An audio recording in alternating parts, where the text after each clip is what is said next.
गणतन्त्रमा राजा अट्छन् कि अट्दैनन्? संसारमा कहीँ पनि सिधा कम्युनिस्टहरूको राजतन्त्रसँग भिडन्त भएकै छैन। भनेपछि दलदलमा त फसे। आत्महत्या बाहेक के बाँकी छ? अब यो सरकारले त थाहै दिएन, गर्नै नहुने काम गर्यो।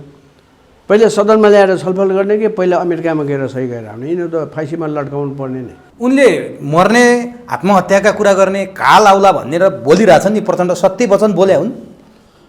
अब उसलाई कहिलेकाहीँ त अब के गर्ने, अब म त खतमै भएँ, आफैले मर्ने कि उनीलाई मार्छ।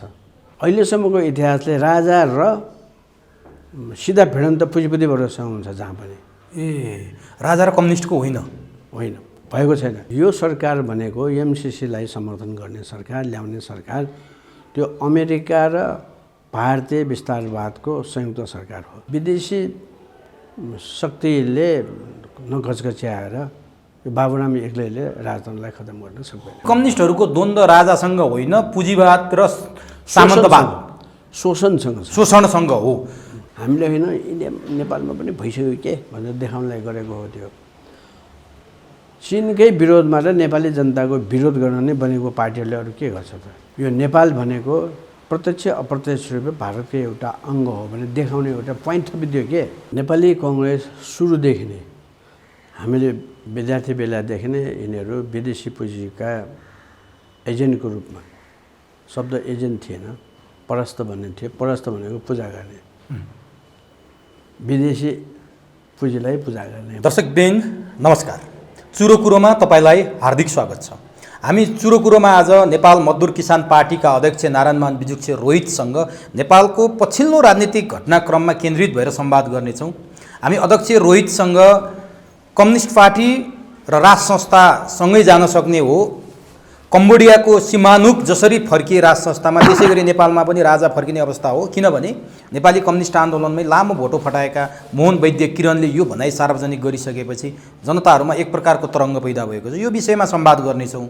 सँगसँगै पुष्पकमल दाहाल प्रचण्डले पछिल्ला दिनमा मृत्युसँग जोडेर अभिव्यक्तिहरू दिन थालेका छन्। आत्महत्या गर्ने विषयको कुरा गर्छन्। पार्टीको उत्तराधिकारी तोक्ने हो भने काल बन्छ भनेर कुरा गर्छन्। लिनप्याओसँग तुलना गर्न थाले पार्टीको उत्तराधिकारीलाई। र चीनसँगको सीमा विवाद सरकारले अनावश्यक रूपमा किन झिक्यो र माइतीघर मण्डलामा चिनिया राष्ट्रपति सी जिनपिङको पुतला जल्नु सामान्य कुरा हो अथवा यो असामान्य छ? यसले के सङ्केत गर्छ?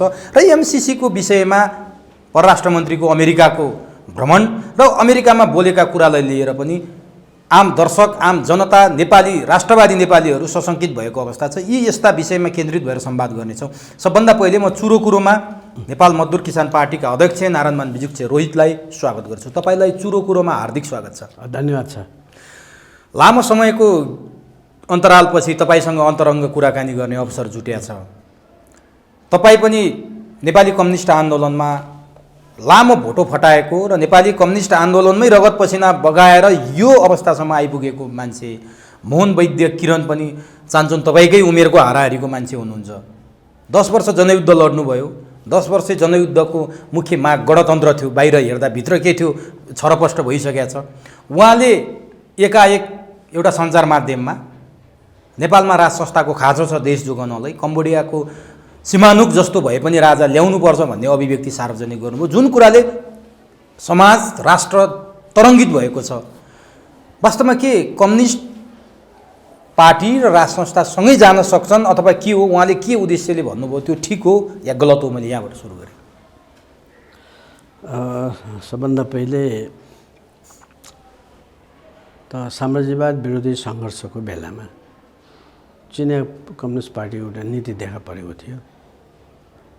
साम्राज्यवादी विरोधी सङ्घर्षमा राजा र राजकुमारहरूसँग पनि संयुक्त मोर्चा हुनसक्छ भन्ने कुरा 1956देखि 60-65सँगै यो कुरा रह्यो।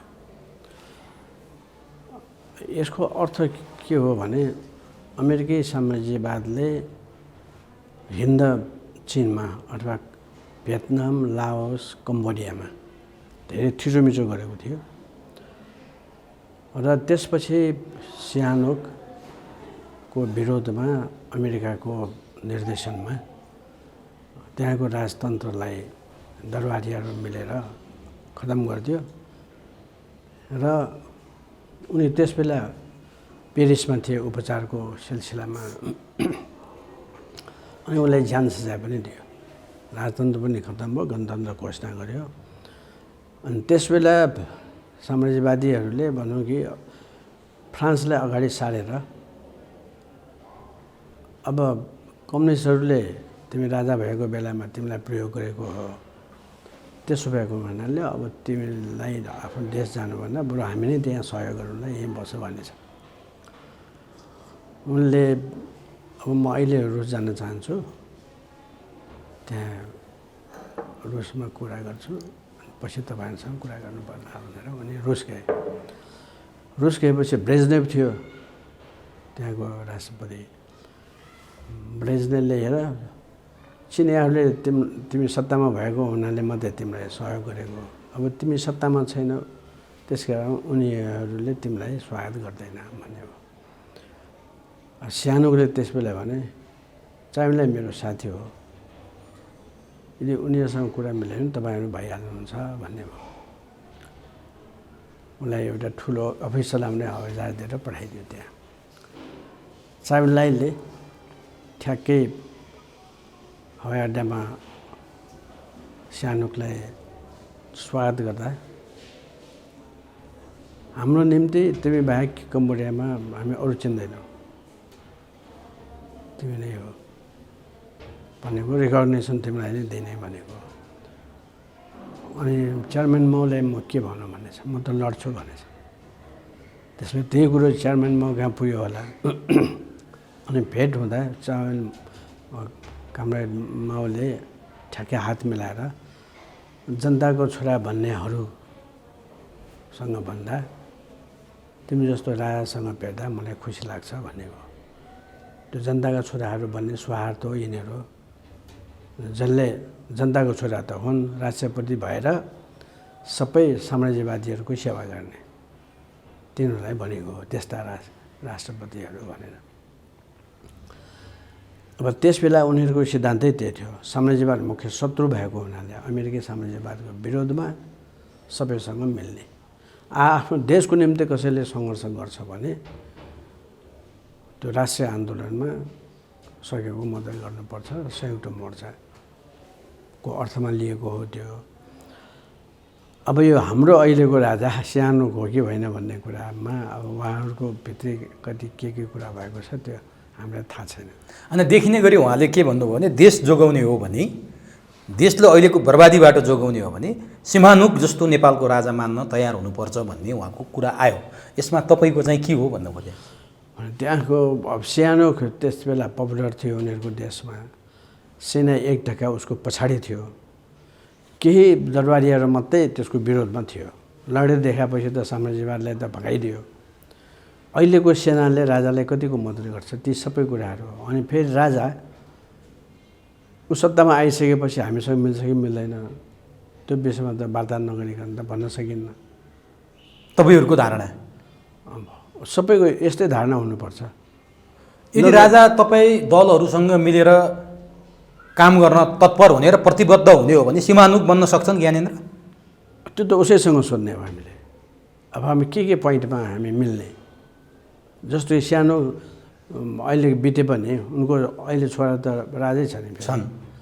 किनभने साम्राज्यवादी विरोधमा सङ्घर्षमा जनतासँग मिलेर तिनीहरूले सङ्घर्ष गरेको हुनाले जनताले अहिलेसम्म मानेको छ उसलाई। कुरो त यही हो नि।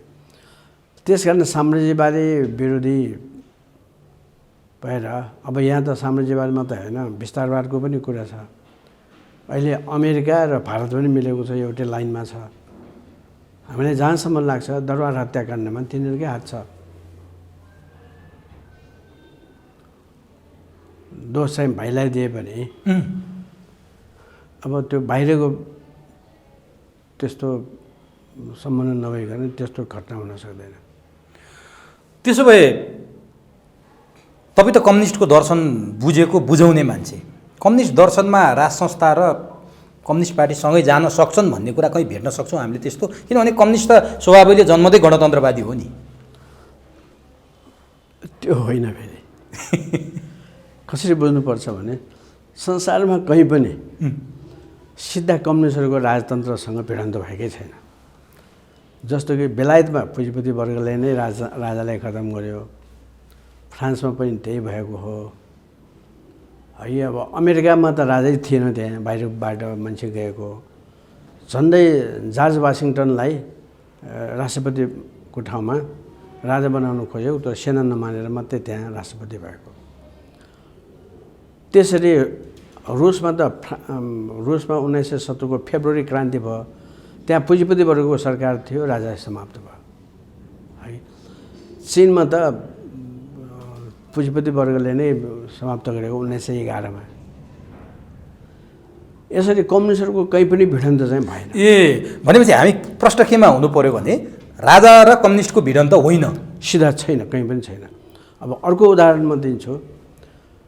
राजा र राजकुमारहरूसँग पनि साम्राज्यवाद विरोधी सङ्घर्षमा एकता हुनसक्छ भन्नुको अर्थ लाओसमा राजकुमारहरू थिए, सुबानाभङ सुबानाफुमाहरू है। उनीहरू सुरुदेखि नै साम्राज्यवाद विरोधी भएर लडाइँ लडेको हुनाले उनीहरूसँग पनि सम्झौता भयो होइन। अनि पछि साम्राज्यवादीहरू गइसकेपछि, लडाइँ सिद्धेपछि उनको बाउले राजीनामा गएर छोरो राष्ट्रपति भए। भनेपछि हामी एउटा भ्रमबाट मुक्त हुनुपर्छ। अध्यक्षज्यूले भनेअनुसार कम्युनिस्टहरू राजासँग लड्ने होइन, त्यसो होइन। अहिलेसम्मको इतिहासले राजा र सिधा भिडन्त पुँजीपति वर्गसँग हुन्छ जहाँ पनि। राजा र कम्युनिस्टको होइन, होइन, भएको छैन। जसरी कि कम्युनिस्ट घोषणापत्रमा के लेखिएको छ भने पुँजीपति वर्गले जब जब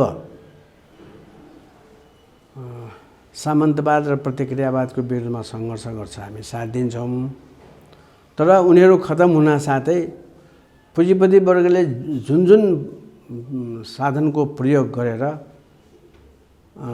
सामन्तवादलाई खतम गर्यो, त्यही प्रयोग गरेर पुँजीपति वर्गको विरोधमा पनि कम्युनिस्टहरूले काम गर्नुपर्छ भन्ने छ। अब अर्को एउटा कुरा मलाई जान्न मन लाग्यो, गणतन्त्रमा राजा अट्छन् कि अट्दैनन्?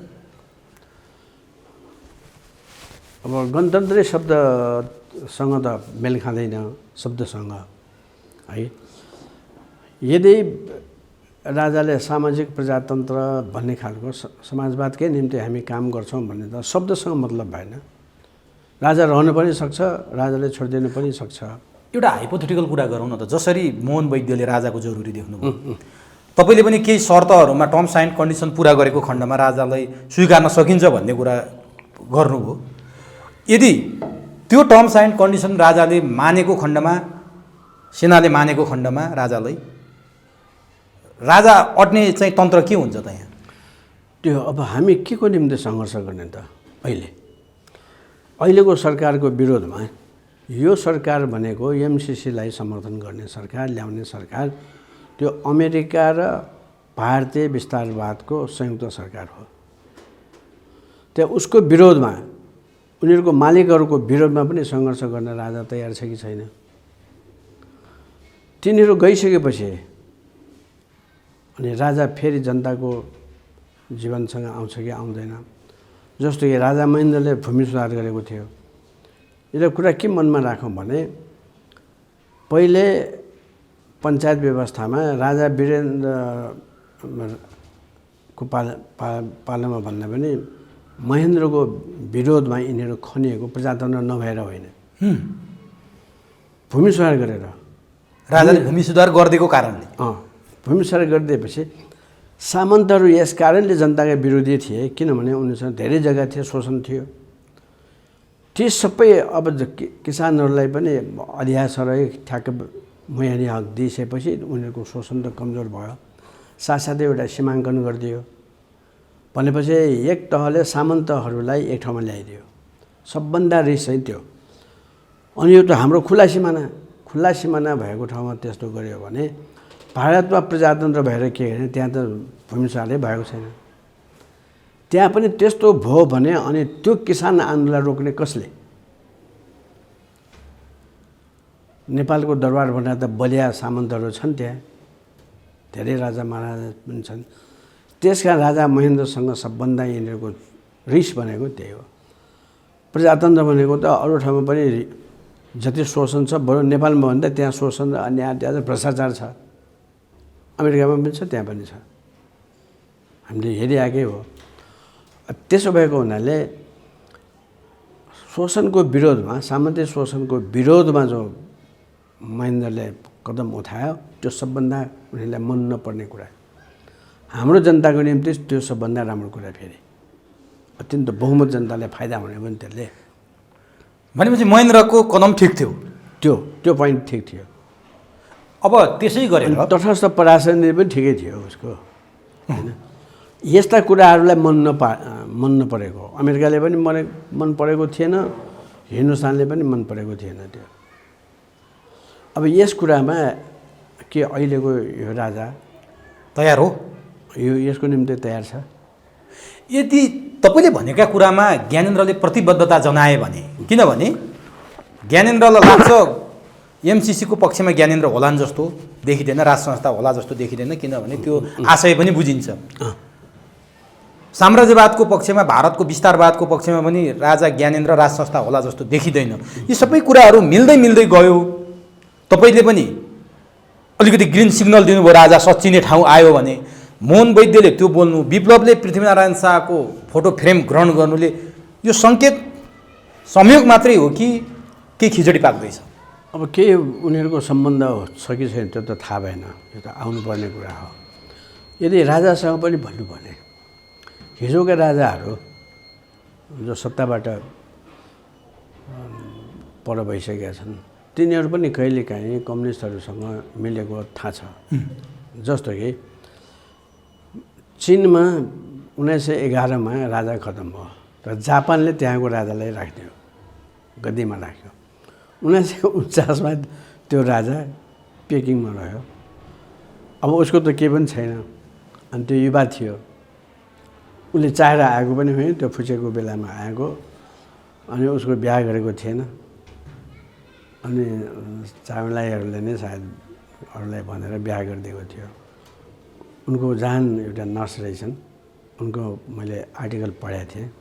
उसले के लेख्यो भने, कस्तो छ राजा भनेपछि, राजालाई त आफ्नो ओछ्यान पनि मिलाउन नजान्ने रहेछ रहेछ। अनि त्यसलाई पर्खेर बस स्ट्यान्डमा पर्खिरहँदाखेरि मलाई लाज लाग्छ, तपाईँ त्यहाँ नबस्नुहोस् न, अलिक टाढा जानुहोस् भन्छ उसले। तर चल्यो नि। अनि इम्परेटर टु सिटिजन भन्ने किताबै छ 2 भोल्युमको, है? त्यस्तो पनि देखियो। यदि जनतासँग मिलेको खण्डमा बाँच्न सकिँदो रहेछ नि। अब हामीले जो पायो त्यो शब्दको आधारमा मारपिट गर्ने त होइन। जस्तो कि कम्युनिस्ट आन्दोलनमा अरू ठाउँमा पनि इन्डियामा सामन्तहरूलाई सिद्ध्याउने भनेर उनीहरूले एनिहिलेसनको सिद्धान्त लियो। चीनले त्यसको मानेन नि, चीनले त्यो नक्सलाइटहरूकोमा उनीहरूले भौतिक रूपले नै सामन्तहरूलाई शिकार गर्ने भनिदियो, काठमाडौँ आन्दोलन चलाइदियो। चीनको उद्देश्य चाहिँ त्यो होइन। सामन्त वर्गलाई उत्पादनको साधनहरूबाट हटाइदिएपछि त्यो सामन्तै रहेन, त्यो व्यक्तिगत एनिहिलेसनको सिद्धान्त। भनेपछि कम्युनिस्टहरूको द्वन्द्व राजासँग होइन, पुँजीवाद र सामन्तवाद, शोषणसँग हो। त्यसकारण अब कन्क्लुजनमा के भनौँ भने यो विषयमा म अर्को विषयमा प्रवेश गर्छु। ज्ञानेन्द्रले ती टर्म्स एन्ड कन्डिसन माने र राज संस्थाले ती कुरा मान्यो र अहिलेको तपाईँले भनेको भाषालाई मान्ने भने भारतीय विस्तारवाद र अमेरिकी साम्राज्यवादको सरकारको विरुद्धमा आन्दोलित हुने प्रतिबद्धता जनायो भने राज संस्था स्वीकारेछ। ढोका खुल्ला हुन्छ वार्ताको, त्यसपछि चिज अगाडि बढ्छ। अब यो कुराले जनताहरूमा एक प्रकारको शीतलता प्रदान गर्ला जस्तो लाग्छ है, किनभने तपाईँ जस्तो दिग्गज र मूर्धन्य नेता, मोहन वैद्य जस्तो त्यो स्तरको नेता, विप्लव जस्तो एउटा इनर्जेटिक युवाले यो ढङ्गबाट अगाडि बढ्दाखेरि नेपालमा केही न केही परिवर्तनको सङ्घारमा छ देश भन्ने कुरा सङ्केत गर्छ। आम दर्शकका लागि यो एउटा शीतलता पनि हुनसक्छ जस्तो लाग्छ यो माहौल हेर्दाखेरि। तर एउटा कुरा सुन्नुहोस् त, राजासँग मिल्नुको मुख्य कारण राजतन्त्रै हुन्छ भन्ने छैन, देश जोगाउने भन्ने कुरो हो। देश जोगाउने जस्तो कि उदाहरणको निम्ति लाओसका राजाका राजाले त राजीनामा दियो, उसको छोराहरू राष्ट्रपति भए। किन भए जनतासँग किन मिल्यो भने देश जोगायो। त्यो मोडलबाट अगाडि बढ्न पनि सकिन्छ। त्यो पनि सक्छ। त्यो त तर यथास्थितिको यो अवस्था चाहिँ रहन्न अब। त्यस कारण यो त अगाडि बढिसकेको छ होइन। यदि राजा देशभक्त हो भने त जुनसुकै ठाउँमा पनि त मिल्न सक्छ नि, सक्दैन। यसकारण सबै देशभक्तहरू मिलेको खण्डमा साम्राज्यवादको विरोधमा लडाइँ लड्ने बेलामा सबैलाई समेट्नुपर्छ भन्ने सिद्धान्तै हो। अब हुन त मोहन वैद्य र विप्लवले हिजोको दिनमा के गर्नुभयो, 10 वर्ष जनयुद्ध गर्नुभयो, राजा फाल्ने जग नै त्यहीबाट थियो। माओवादीका जिम्मेवार नेताले मसँग भनेका कुरालाई विचार गर्ने हो भने बाबुराम भट्टराई नै नेपालको राजा फाल्नलाई भारतबाट प्रयोग भएका पात्र हुन् भनेर उहाँले प्रष्ट मसँग अन्तर्वार्तामा भन्नु। उहाँले नेता मानेको बाबुराम। 10 वर्षको जनयुद्ध बाबुराम कम्युनिस्ट भएर सहभागी भएका थिएनन्, नेपालको राज संस्था फाल्न प्रयोग भएका थिए। जुन कुरा पुरा गरेपछि अहिले उनी कहाँ पुगी प्रष्ट देखिन्छ भने तपाईँलाई लाग्छ त्यो? इन्डियाले त्यसै मद्दत गर्दैन। सेनाले, हतियारले, पैसाले। उसको मुख्य दुश्मन भनेको त्यस बेला कम्युनिस्ट शासनमै थिएन, उसँग के झगडा हुनु उसको। राजा र राजतन्त्रसँग पहिलेदेखि नै मिल्दैन थियो है। त्यसो भएको हुनाले र राजतन्त्र त्यसै खतम हुँदैन। विदेशी शक्तिले नघचघच्याएर यो बाबुराम एक्लैले राजतन्त्रलाई खतम गर्न सक्दैन। यो पहिलेदेखि नै भयो। माओवादीहरूको आलोचना यसरी नै आलोचना गर्दै आएको हो नि। तर विप्लव र वैद्य पनि त्यही माओवादी आन्दोलनमा जोडिएका मान्छे, राजतन्त्रको विरुद्ध प्रयोग भएका मान्छे।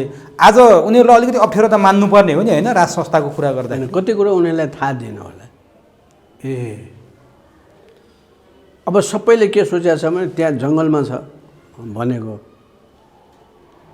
अब यो संसदको टोली दिल्लीमा गएर हेर्दा त्यहाँको 5 स्टार होटलको काम गर्ने मान्छेहरूले यो कोठामा तपाईँको नेता 8 वर्ष बस्नुभएको थियो भने देखाइदिएपछि बल्ल सबै छस्के।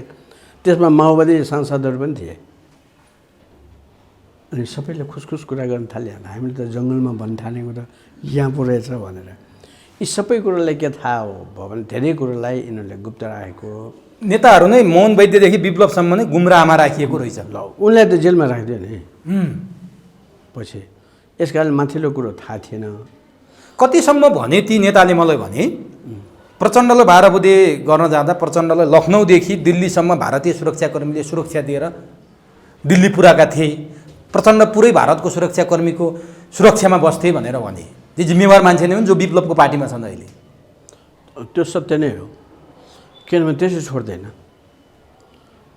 र हामीसँग उनको भेट हुँदाखेरि सरकारी गेस्ट हाउसमै भेट भएको प्रचण्डसँग, प्रचण्ड र बाबुरामसँग। भनेपछि कुरो त छ। किनभने त्यहाँ त सुरक्षा त हुने नै भन्यो उनीहरूको। अब प्रचण्डमा अलिकति केन्द्रित भएर कुरा गरौँ न। प्रचण्डका पछिल्लो अभिव्यक्ति हेर्ने हो भने पुष्पकमल दाहाल प्रचण्डले यो देशमा प्रधानमन्त्री बनाउने पात्र म मात्रै हुँ, जम्मैले मैले बनाएँ भनेर औँलामै गन्छन्, दर्जन पुर्याउन थालिसके। तर आज भोलिका अभिव्यक्ति हेर्ने हो भने म त लडौँ कि आत्महत्या गरौँ भन्ने अवस्थामा पुगेको थिएँ। धन आत्महत्या नगरेर लडाइँ लडेर जिते, केपी ओलीले त्यहाँ पुर्याइदिए। कहिले कहिले त आत्महत्या गरौँ जस्तो नि लाग्छ भनेर प्रचण्ड बोल्छन्। कहिलेकाहीँ पार्टीमा उत्तराधिकारी किन नछान्या भनेर प्रश्नमा चाहिँ किन छान्नु पर्यो? जसरी माओ सेतुङले लिनप्याओलाई छान्दा लिनप्याओले गोली हान्न खोजे माओ सेतुङलाई, त्यसै गरी उत्तराधिकारी मेरो काल बन्न सक्छ भनेर प्रचण्ड मर्ने नकारात्मक कुरा, डिप्रेसनले भेटाएका जस्ता कुरा गर्न थाले प्रचण्डले। किन हो यस्तो खासमा? अब जहाँसँग लिङप्याओको कुरा छ, हजुर, लिङप्याओलाई उत्तराधिकारी बनाउने कुरो माओ सेतुङ एक्लैले गर्दैन त्यो काम। त्यहाँ त विभिन्न फोर्सेसहरू थियो नि त विचारको कुरामा। अब लिङप्याओको जहानहरूले नै सबै कुरो बताइदिएको भने अब माओ सेतुङहरू जाने ट्रेनमा बम बिचमा बसाइदिएको छ यस्तो यस्तो भनेर। र उनको जहानहरूले नै पार्टी र सरकारले खबर गरेपछि अनि उसलाई फेरि हवाईजहाज दिएर भगाइदिएको हो।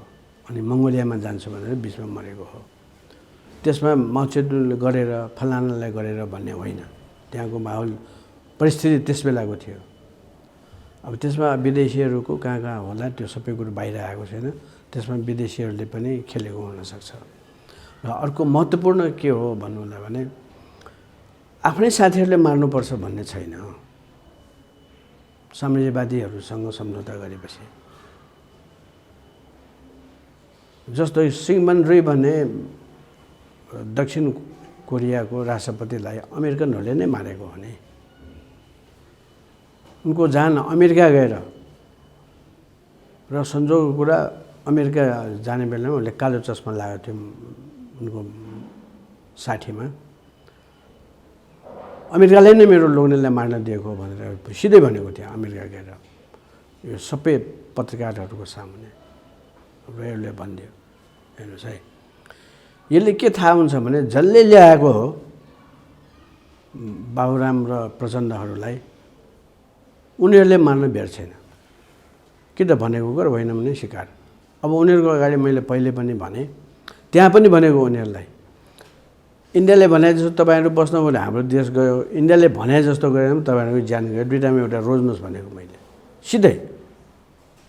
त्यो लडाइँ भइरहेकै बेलामा त्यही गेस्ट हाउसमा भेट्दा हामीले सिधा, किनभने त्यो दृश्य त हामीले बुझ्यौँ नि।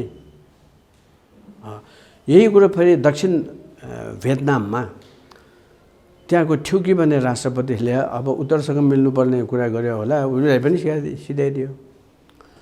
शक्ति राष्ट्रहरूसँगको सम्झौता त्यसरी व्यक्तिगत रूपले गर्नुहुन्न, जनतासँग काम गर्नुपर्छ।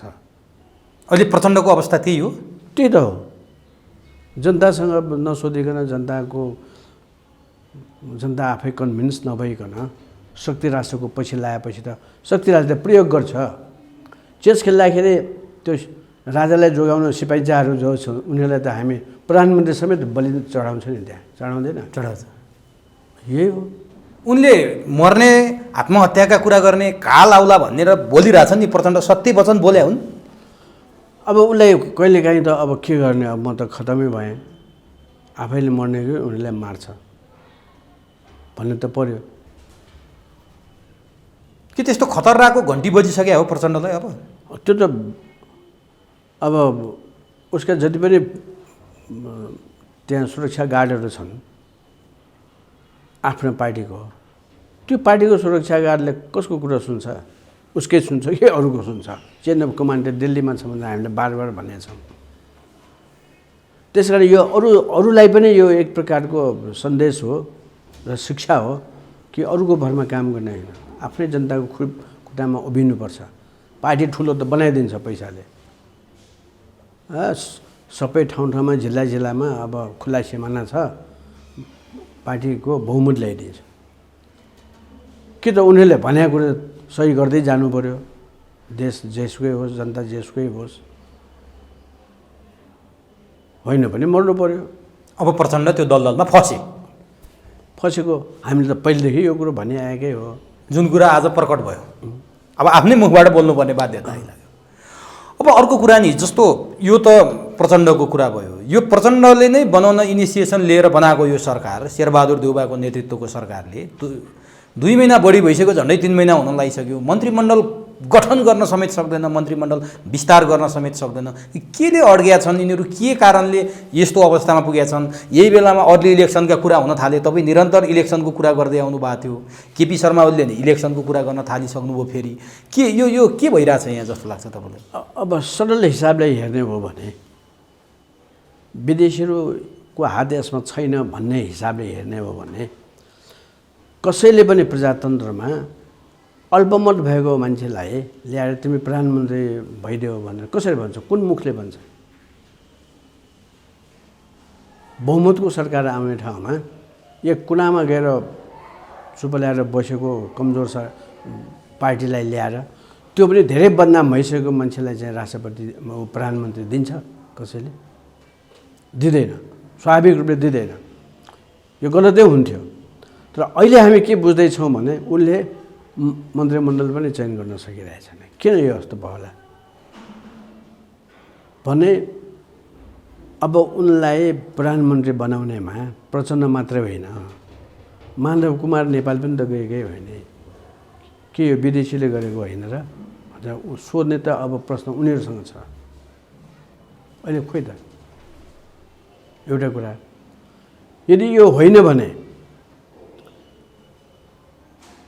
प्रधान न्यायाधीशले के मुख हेरेर त्यस्तो किसिमको निर्णय दिनु पर्यो? ठिक निर्णय थियो त? हामीलाई पहिले पनि मैले बराबर परिणामले देखाउँछु है, परिणामले राम्रोसँग देखाएको भएदेखि यो ठिकै थियो भन्ने जान्थ्यो। त्यहाँको शब्द शब्द हेर्ने होइन, राजनीतिक परिस्थिति हेर्नुपर्ने। अब ब्याडमिन्टनको खेलाडीले अब फुटबलमा निर्देशन गरेपछि फेल खान्छ। पनि जस्तो सदनकै कुरा गर्ने हो भने केपी ओलीले नेतृत्व गरेको एमाले 14 जनालाई कारबाही नगर्दासम्म सदन चल्न दिन्न भनेर भनिरहेको छ। सभामुखमाथि निरन्तर प्रश्न उठाइरहेको छ। त्यो पनि सभामुखले गर्न सक्ने अवस्था छैन। अब अध्यादेश पार्टी फुटाउने ल्याए, एमाले फुटाइदिए, फेरि त्यो अध्यादेश फिर्ता ल्याइसके यिनीहरूले। एमाले फुटाउनै ल्याए रहेछन् भन्ने कुरा पनि प्रष्ट भइसक्यो। संसद बन्धक जस्तै भएको छ। अब के देख्नुहुन्छ त निकास? कि मन्त्रीमण्डल गठन गर्न पनि सकेका छैनन्। मन्त्रीमण्डल गठन नगर्दै यो सरकार ढल्ने पो हो कि भन्नेतिरबाट नि बहस हुन थालिसक्यो। अब के देख्नुहुन्छ निकासको? अब यो सरकारले ल्याउने मालिकहरू, विदेशी शक्तिहरूले के गर्नु खोजेको छ त्यो गरिसकेपछि मात्रै हुन्छ। तपाईँलाई के लाग्छ के गर्दैछन् उनीहरू? अब जहाँ गए पनि एमसिसीको कुरा गर्छ तिनीहरू। तर एमसिसी पास गर्नलाई रोक्ने त प्रचण्ड र माधव नेपाल हुन् भनेर शेरबहादुर पनि बोल्छन्। त्यो बाहिर त्यसरी पनि भनिन्छ। एमसिसी रोक्ने नै यी दुईटा भइसकेपछि त अब त्यो भनेको उनीहरूलाई प्रेसर पुगेन। फतिमा आएर पैसाको बार्गेनिङ गरेर गएको हो। जसकै बार्गेनिङ भए पनि फतिमा आएर एमसिसीको समर्थन गर भनेकै हो, अरू त छैन त्यसमा। भने प्रचण्ड र माधव नेपाल एमसिसी विरोधी होइनन्? होइन। अब यदि उनीहरूले विरोध गर्दा गर्दै पनि प्रधानमन्त्रीले त्यसलाई पास गर्छ, अध्यादेशबाट पास गर्छ भने पनि उनीहरू जिम्मेवार हुन्छ। कसरी? कसरी पनि किन प्रधानमन्त्री बनाएको? हामीहरू जिम्मेवार छैन। बरु हामी शक्ति राजनीतिबाट हामी पेलियौँ भन्न सक्छन् तिनीहरू। को त्यो भन? भनेपछि दलदलमा त फस्यो। आत्महत्या बाहेक के बाँकी छ? अब त्यही भएर प्रचण्ड त्यस्तो बोल्दैछन्। अब त सबै कुरो बुझ्यो नि। हामीले बार अहिले हाम्रो साथीहरू सडकमा गएर जनतालाई त्यो सबै नबताएको भए जनताले पनि खाली नेमा कि हल्ला गर्दो रहेछ भन्ने छ। सबैले पढुन्, स्पष्ट छ। आजको अखबारमा अमेरिकाले कुन कुन देशमा हस्तक्षेप गरेको छ, के गरेको छ भनेर छापेको छ। भोलिको पनि छाप्छ। तपाईँहरू निरन्तर महिना दिनदेखि एमसिसी विरुद्ध देशव्यापी आन्दोलनमा हुनुहुन्छ। जनताको के भन्छन्? जनताको के छ? यस्तो पो रहेछ यो सरकारले त थाहै दिएन, गर्नै नहुने काम गर्यो। पहिले सदनमा ल्याएर छलफल गर्ने कि पहिला अमेरिकामा गएर सही गरेर आउने? यिनीहरू त फाँसीमा लट्काउनु पर्ने नै। त्यस कारण हामीले पहिलेदेखि पनि बार भनेका छौँ यो जान सजाय त्यसरी गर्नुहुन्न। त्यो जान सजाय फेरि फिर्ता ल्याउनु पऱ्यो। यो ठुलो राजकाज मुद्दामा, देशद्रोही मुद्दामा त जान सजाय दिनु पर्ने नि यिनीहरू सही गरेर आउनेहरूलाई। त्यस कारण हामीले ठुल्ठुलो अपराध गर्नेहरू पनि छुट्ने भयो। यसले देशलाई पनि बर्बाद पार्ने भयो। तर कतिपयले के भन्छन् भने नि अध्यक्षज्यू, जस्तो केपी शर्मा ओलीलाई पनि एमसिसीको पक्षपाती भनेर भन्थे। उहाँको प्रतिपक्षमा गइसकेपछि अलिकति फरक विचार आएको छ, तर अलिकति कूटनीतिक भाषामा बोल्नु भएको छ। मान्छेले के भन्छन् भने अब शेरबहादुरले प्रचण्ड र माधव नेपालको साथ छोड्दैछन् र अर्को गठबन्धन बन्दैछ शेरबहादुर र केपी ओलीको, जुन एमसिसी पास गर्ने। किनभने केपी ओली पनि अर्ली इलेक्सनको कुरा गर्दैछन्। केपी ओलीको आक्रोश गोदावरीको त्यो विधान अधिवेशनमा हेर्ने हो भने माधव नेपाल र प्रचण्डप्रति छ, शेरबहादुरप्रति छैन। यिनीहरूको काहीँ न काहीँ नेक्सस छ। त्यसकारण अबको गठबन्धन भनेको केपी ओली र शेरबहादुरको, जुन एमसिसी पास गर्न भन्छन्। तपाईँलाई के लाग्छ? अब धेरै सम्भावना के देखिन्छ भन्नु होला भने अब सत्तामा ल्याइ पुर्यायो, अदालतबाट होस् कहाँबाट होस् उसलाई। अब त म एक्लैले गर्न सक्दिनँ, यो ओलीले साथ नदिकन म गर्न सक्दिनँ भनिदियो होला। अथवा पहिले एकेबारी विरोधीहरू भएको हुनाले विरोधीहरूले विरोध गरेछ, म एक्लैले सक्दिनँ भनेको कारण थियो। तिमीलाई त 2/3 दिन्छु, तिमीले पास गर भनेको होला नि त। अब 2/3 दिनेहरू त त्यही अब तराईका महेन्द्र ठाकुरहरू पनि त हुन्, त्यसै दिन्छ उनीहरूले कम्युनिस्टलाई न विचार मिल्नु न नीति मिल्नु, त्यो कहीँबाट त घचघच्याएको होला नि त। यो कुरा किन मैले हजुरसँग सोधेँ भने जस्तो केपी ओलीले केही दिन अगाडि सम्पादक सङ्घको भेलामा अर्ली इलेक्सनको चर्चा गरेको सुनियो, शेरबहादुर पनि त्यतै जाँदैछन् भन्दाखेरि केही न केही संयोग हो कि त्यहाँ केही छ भनेर मैले बुझ्न खोजेँ। अरू उपाय नै छैन यिनीहरूसँग, अर्ली इलेक्सन नै हो। हामीले जे भन्यो त्यही हो, गर्नुपर्ने त्यही हो वास्तवमा। अब जस्तो कि अब के अप्ठ्यारो भयो भने अब यो यादवजी उपप्रधानमन्त्री नभए नजाने भयो, किनभने पहिले भइसकेको है। अब प्रधानमन्त्री उपप्रधानमन्त्री नबनाउने पक्षमा भने गठबन्धनमा खटपट सुरु भइसक्यो। होइन, यसमा अर्को कारण पनि होला। उनीहरूको मनमा के छ भने मधेसीहरूलाई कसैले प्रधानमन्त्री बनाउँदैन भन्नेमा इन्डिया एकदम ढुक्क के। अब यो उपद्रव मारामार काटाकाट यो पहाडीहरूको बिचमा भएको बेलामा उपप्रधानमन्त्रीलाई चलाउन दिने प्रधानमन्त्री सरह, उनीहरूको इच्छा पनि पुरा भयो, यिनीहरू बेखो पनि भए होइन। भाइ फुटे गवाल फुटे भनेर गरेको हामीलाई यही भनिदिन्छ भोलि, यही शब्द आउँछ। अब अन्तिमतिर छु, तपाईँको समयको पाबन्दी मैले बुझेको छु। अन्तिममा शेरबहादुर देउवाले हतारमा परराष्ट्र मन्त्री बनाएर नारायण खड्कालाई अमेरिका पठाए। उनको अमेरिकासँग जोडिएको मैले कतिपयसँग सुन्दा त उनी पिआर लिएर बसेका मान्छे रहेछन्, पछि राजनीति गर्न नेपाल आएका। अमेरिकासँग सम्बन्ध राम्रो भएको, पश्चिमासँग सम्बन्ध राम्रो भएको हुनाले शेरबहादुरले हतारमा उनलाई मन्त्री बनाएर पठाए भन्छन्। गएर उनले त्यस्तै पनि बोले, एमसिसी संशोधन हुँदैन भनेर अमेरिकामै बोले। यो के थियो नारायण खड्काको परराष्ट्र मन्त्री नियुक्ति र अमेरिका भ्रमणको केही छ रहस्य? नेपाली कङ्ग्रेस सुरुदेखि नै हामीले विद्यार्थी बेलादेखि नै यिनीहरू विदेशी पुँजीका एजेन्टको रूपमा, शब्द एजेन्ट थिएन, परस्त भन्ने थियो। परस्त भनेको पूजा गर्ने, विदेशी पुँजीलाई पूजा गर्ने भनेपछि त भइहाल्यो, त्यो थियो। यो अहिले साबित हुँदैछ, हिजो प्रश्न नभए पनि। अर्को नारायण खड्कालाई किन रोज्यो होला भने उसको पनि बोली स्पष्ट छैन, प्रधानमन्त्रीको बोली पनि स्पष्ट छैन। म मात्रै होइन है बोली स्पष्ट न, यसो पनि छैन। मैले त केही पनि बुझेन, अस्ति भाषण दिएको दुईवटा एकदम गम्भीर गलत काम गरेका छन् उनले। एमसिसीको त भन्नै परेन। इन्डियासँगको सम्बन्धमा संयुक्त राष्ट्रसङ्घमा के बोलेको छ उसले भने भारतसँग मिलेर खोपको बन्दोबस्त गर्ने भनेर मिलेको छ। भारतले गर्दै नगर्दा हामीले सुरु गर्ने यहाँ। अब भारतलाई पनि फेरि किन मुस्तो पऱ्यो? भारतले कति दिन त दिँदै दिएन। यसले के थाहा हुन्छ भने अमेरिका र भारतले खोप दिने काम होस् या अरू मन्त्रीमण्डल बनाउने काम होस् या संविधान बनाउने काम हो, राजाको मन्त्रीमण्डल होस् या अरू मन्त्रीमण्डल, हरेक कुरामा हामीले सघाउँदै आएकै हाम्रै पक्षको हो। यो नेपाल भनेको प्रत्यक्ष अप्रत्यक्ष रूपले भारतकै एउटा अङ्ग हो भने देखाउने एउटा पोइन्ट थपिदियो के। देशद्रोही हो नि, के आवश्यक थियो त्यो बोल्न उसलाई? यस कारण त्यस्ता मान्छे रोजेका थिए तिनीहरूले नेपाली कङ्ग्रेसभित्र। बेकुब र मूर्ख र बदमास धोकेबाजहरू सबै ल्याएर राखिदियो मन्त्रीमण्डलमा। भनेपछि जसरी विदेशी आदेशमा विदेशी दबावमा शेरबहादुर प्रधानमन्त्री बने, त्यसै गरी कसैको दबावमा नारायण खड्का मन्त्री बने। अब त्यही भन्ने चलन छ नि, छोरा के हेर्नु, छोराको साथी हेर्नु। एउटै लाइनका त्यस्तै मान्छेहरू त आउँछ नि अहिले। अब अर्को एउटा विषय छ, म बिट मार्दै चीनसँगको सीमा विवाद सरकारले अनावश्यक झिक्यो भनेर पनि आरोप लागिरहेछ। भारतसँग 70-72 स्थानमा विवाद छ, लिपुलेक लिम्पियाधुरा सुस्तासम्म त्यत्रो विवाद छ। सरकार आँखामा पट्टी लाएर बस्यो।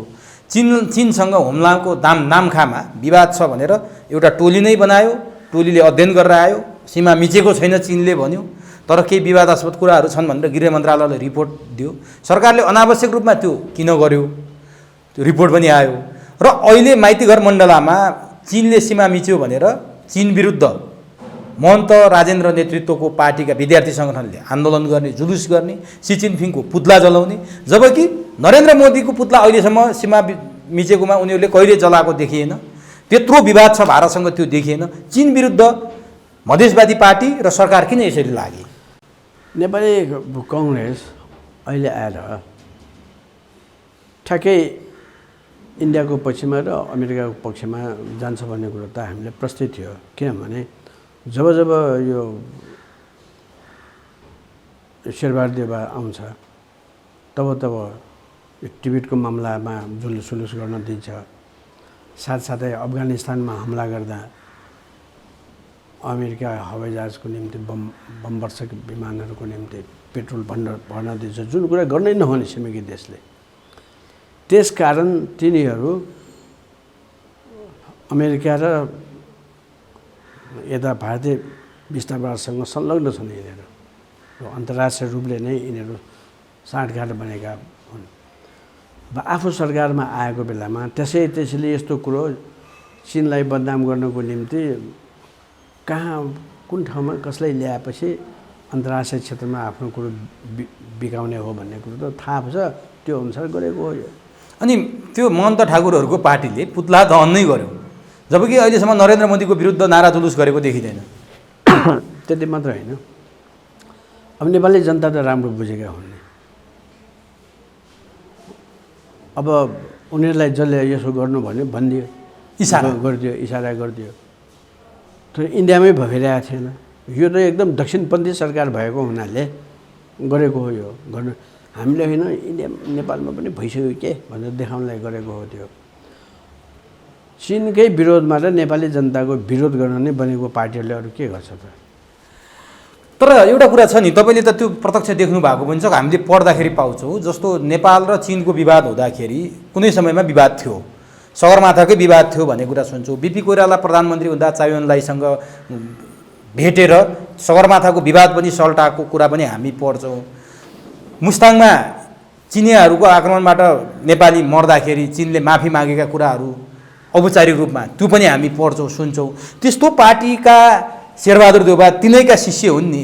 बिपी कोइरालाले त्यसरी मिलाएका थिए, आज शेरबहादुर देउवा यसो गरिरहेछन्। यो शेरबहादुर देउवाको अपरिपक्व हो अथवा काङ्ग्रेसको पतन भएको हो? त्यस्तो हो। अब मुस्ताङमा आक्रमण गरेको होइन कि, त्यहाँको खम्पालीहरूको विद्रोहलाई दबाउँदाखेरि त्यो बाहेक अर्को एकजना मान्छे सुरक्षाकर्मी के मारिया रहेछन् नि नेपालको, खम्पा बाहेक पनि रहेछ। खम्पा बाहेक, किनभने त्यो सिमानामै थियो नि। उनीहरू भाग्यो रोक्न लाग्यो होला, उसलाई पनि लाग्यो, त्यसको तुरन्तै माफी मागिहाल्यो। त्यो स्थिति थियो, क्षतिपूर्ति पनि दियो। अब त्यो त चीनले देखाएको सदायस्ता हो। जबकि जयसिंह धामीलाई काटेर महाकालीमा बेपत्ता बनाएको छ, तुइन काटेर, त्यो अहिलेसम्म उसले स्वीकारेको छैन। उसले स्वीकारेको छैन, हाम्रो सरकारले विरोध पत्र पनि दिएको छैन। यसले हाम्रो सरकार के हो भने थाहा भइहाल्यो, नेपाली जनताको हितमा छैन भने थाहा भयो। साथसाथै अब यो सिमानामा उत्तरमा गोलमाल छ भन्नेहरूले नेपाल र यो भारतको सिमानाको विषयमा त एक शब्द अहिलेसम्म बोल्दैन। त्यसकारण तिनीहरू कहाँबाट सञ्चालित छ त्यो पनि थाहा भयो। र यी सबै कुराहरूले उनीहरूको मनमा के होला भने अब नेपालको कम्युनिस्टहरू अब इन्डियाको विरुद्धमा खनिएला, यस्तो होला, अब उपद्रव गर्लान् यिनीहरू, एम्बेसीहरूमा जुलुस गर्लान्, अनि यो फेरि जति ठुलो उपद्रव हुन्छ त्यति ठुल्ठुलो कानुनहरू लगाउनु हुन्छ, इमर्जेन्सी लगाउला, त्यस्तो मनमा होला उनीहरूको। नेपाली जनता त्यति मूर्ख त छैन। अब भविष्य कस्तो देख्नुहुन्छ त नेपाली जनताको? नेपालको यस्तो छ अवस्था, सरकार यस्तो छ, के देख्नुहुन्छ? अब के गर्नुपर्छ? हाम्रो कार्यक्रम मार्फत के भन्न चाहनुहुन्छ? अब यो एमसीको विरोधमा भयो, भारतीय गतिविधिको बारेमा भयो, जनता झन् समझदार हुँदै आएका छन्, यो प्रचारसम्म नपुगेको हो। यो जहिलेसम्म यो एमसीसीलाई अस्वीकार गरेको